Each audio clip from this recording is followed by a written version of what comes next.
رومی سواروں کی نظریں زرار پر لگی ہوئی تھی۔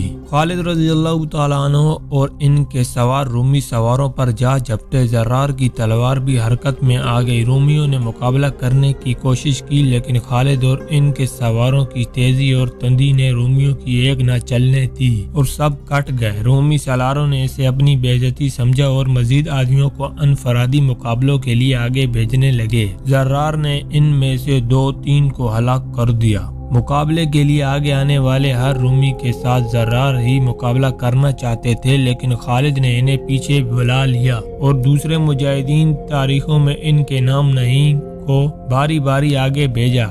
معزز ناظرین، ہماری آپ سے ایک چھوٹی سی گزارش ہے کہ ہمارے چینل پر اب تک نئے ہیں تو ہمارے چینل کو سبسکرائب کر دیں، ساتھ بیل آئیکن کے بٹن کو کلک لازمی کریں اور ویڈیو کو پورا واچ کریں۔ ہر مقابلے میں مجاہدین فاتح رہے۔ دونوں فوجوں کے درمیان بہت سے رومیوں کی لاشیں پڑی تھی۔ مورخوں کے مطابق یہ مقابلہ کم و بیش 2 گھنٹے جاری رہے اور سورج اس مقام پر آ گیا جس مقام پر خالد چاہتے تھے کہ آ جائے تو حملہ کریں گے۔ مقابلوں کے دوران ان تیر انداز اور فلاخن سے پتھر پھینکنے والے خاموش کھڑے تھے۔ مقابلے ابھی جاری تھے۔ خالد نے حملے کا حکم دے دیا۔ یہ عام قسم کا حملہ تھا جسے حلہ یا چارج کہا جاتا ہے۔ اس سے پہلے رومی تیر انداز اور فلاخن بہت بڑی رکاوٹ تھے۔ انہیں خاموشی دیکھ کر خالد نے حملہ کیا تھا۔ حملہ اتنا زوردار تھا اور مجاہدین میں اتنا قہر بھرا ہوا تھا کہ رومی سالار اعلیٰ وردان کو کوئی چال چلنے کی مہلت ہی نہ ملی۔ وہ اپنے لشکر کے آگے کھڑا مقابلے دیکھ رہا تھا۔ اس نے پیچھے کو بھاگ کر اپنی جان بچائی۔ توقع یہ تھی کہ وردان اپنی تعداد کے افراد کے بلبوتے پر اپنے پہلو کو آگے بڑھا کر خالد کے پہلو سے آگے نکلنے اور عقب میں آنے کی کوشش کرے گا، لیکن اسے اتنا ہوش ہی نہیں تھا۔ اس نے اپنے لشکر کو پھیلانے کے بجائے اس کی گہرائی زیادہ کر دی، یعنی دستوں کے پیچھے دستے رکھے تھے۔ اس کی یہ ترتیب بڑی اچھی تھی، لیکن خالد کی چال نے اس کی ترتیب کو اس کے لیے ایک مسئلہ بنا دیا۔ مسلمان دستوں نے سامنے سے حملہ کیا تو رومیوں کے اگلے دستے پیچھے ہٹنے لگے۔ پچھلے دستوں کو اور پیچھے ہونا پڑا، پھر ان کی ترتیب گڑبڑ ہو گئی۔ مسلمانوں کو اس سے بہت فائدہ پہنچا۔ یہ بڑا ہی شدید معرکہ تھا اور بڑا ہی خونریز۔ سورج مغرب کی سمت ڈل گیا تھا۔ خالد نے محسوس کیا کہ مجاہدین تھک گئے ہوں گے۔ انہوں نے مجاہدین کو معرکے سے نکلنے کا حکم دیا۔ ایسا لگا کہ رومی سالار بھی یہی چاہتے تھے۔ انہوں نے اپنے دستوں کو پیچھے ہٹانا بہتر سمجھا۔ جب دونوں فوجیں پیچھے ہٹی تو پتہ چلا کہ رومی ہزاروں کی تعداد میں مارے گئے ہیں اور زخمیوں کی تعداد بھی بے شمار ہے۔ اس کے مقابلے میں مسلمانوں کا نقصان بہت ہی تھوڑا تھا۔ سورج غروب ہونے کا تھا، اس لیے دونوں میں سے کوئی بھی فوج حملہ نہیں کر سکتی تھی۔ اس طرح پہلے روز کی جنگ ختم ہو گئی۔ رات کو دونوں فوجوں کے سالاروں نے اپنے اپنے نائب سالاروں وغیرہ کو بلایا اور اپنے اپنے نقصان کا جائزہ لینے لگے اور اگلی کارروائی کے متعلق سوچنے لگے۔ رومیوں کے سالار اعلیٰ وردان کی کانفرنس میں گرما گرمی زیادہ تھی۔ وردان نے صاف کہہ دیا کہ جنگ کی یہی صورتحال رہی جو آج ہو گئی تھی تو نتیجہ ظاہر ہے کہ کیا ہوگا، اور اس نتیجے کا نتیجہ کیا ہوگا؟ کیا میں نے پہلے ہی نہیں کہہ دیا تھا؟ وردان کے سالار کبکلار نے کہا۔ میں اب بھی کہتا ہوں کہ اور زیادہ سوچو اور وجہ معلوم کرو کہ ہر میدان میں فتح مسلمانوں کی ہی کیوں ہوتی ہے اور وہی خوبی ہماری فوج میں کیوں پیدا نہیں ہوتی؟ آج کی لڑائی دیکھ کر مجھے اپنی فتح مشکوک نظر آنے لگی ہے۔ کیا تو یہ کہنا چاہتا ہے کہ ہم میدان چھوڑ کر بھاگ جائیں؟ وردان نے کہا۔ میں تم سب کو کہتا ہوں کہ اپنی اپنی رائے اور مشورہ دو کہ ہم مسلمانوں کو کس طرح شکست دے سکتے ہیں۔ کبکلار کے ہونٹوں پر عجیب سی مسکراہٹ آ گئی۔ اس نے کچھ بھی نہ کہا اور دوسرے سالار اپنی رائے اور مشورے دینے لگے۔ ان سالاروں کے مشورے مختلف تھے، لیکن ایک بات مشترک تھی۔ سب کہتے تھے کہ مسلمانوں کو شکست دینی ہے اور ایسی شکست کے ان میں سے زندہ وہی رہیں جو جنگی قیدی ہوں۔ اگر خالد ان کا سالار نہ ہو تو انہیں شکست دینا آسان ہو جائے۔ ایک سالار نے کہا،